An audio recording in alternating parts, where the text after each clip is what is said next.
going to start off at the end of the panel with Mike from No Evil Foods. I think your brand, and we've talked about this before, Mike, really kind of is the best representation of how you can be truly authentic and connect to a consumer segment. So tell me more about, we know Gen Z and, call them millennials, Gen Z, this young growing population cares about authenticity and transparency.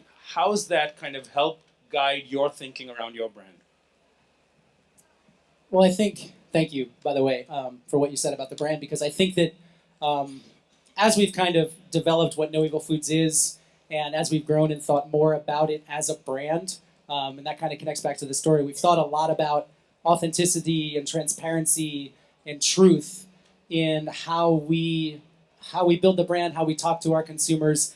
I mean, the truth is that when Sadra, my co-founder, and I started No Evil Foods, it came from us. The brand was not a strategic play or something like that. It was, what are we passionate about? What excites us? What makes us feel good? What's fun?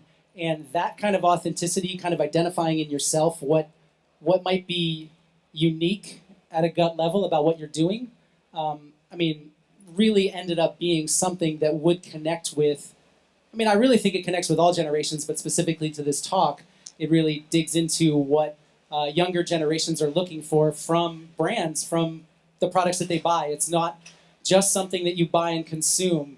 It's a story. It's a world. People want to know where it came from, why it was created, who created it.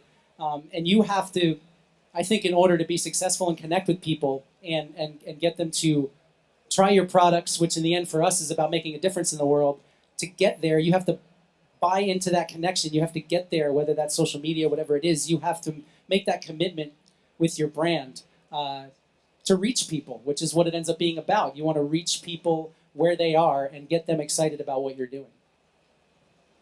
Yeah, Michael, what have you found based on what Mike was saying? But how do you best communicate your brand to this younger, hungry generation?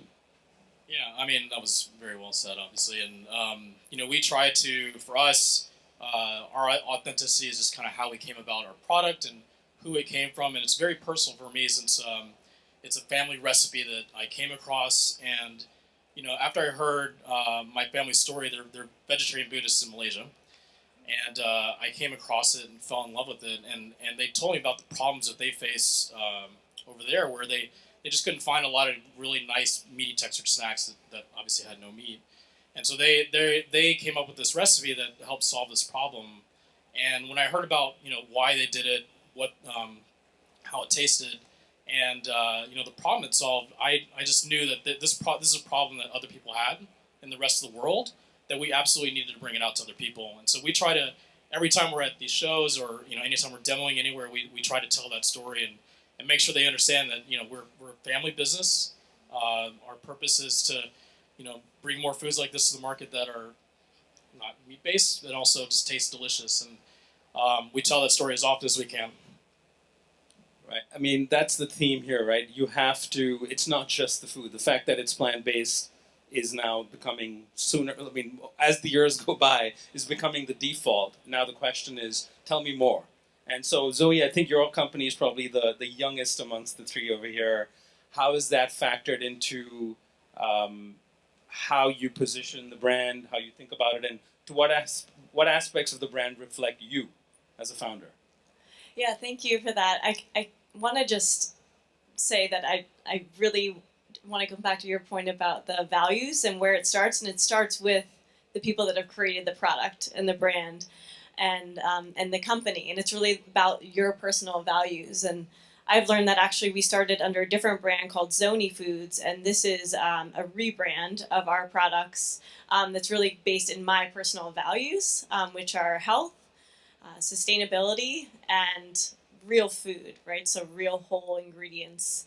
And the mission really comes from my desire, and I think it's important for entrepreneurs and people creating things to tap into like those values and that personal passion before just starting something. And I think I've learned a lot from this process of starting something and not really not really being rooted in why I started it and what impact I want to have. And so in this rebranding process, I'm really getting in touch with my values, personal values, and what impact I want to have on the earth and people.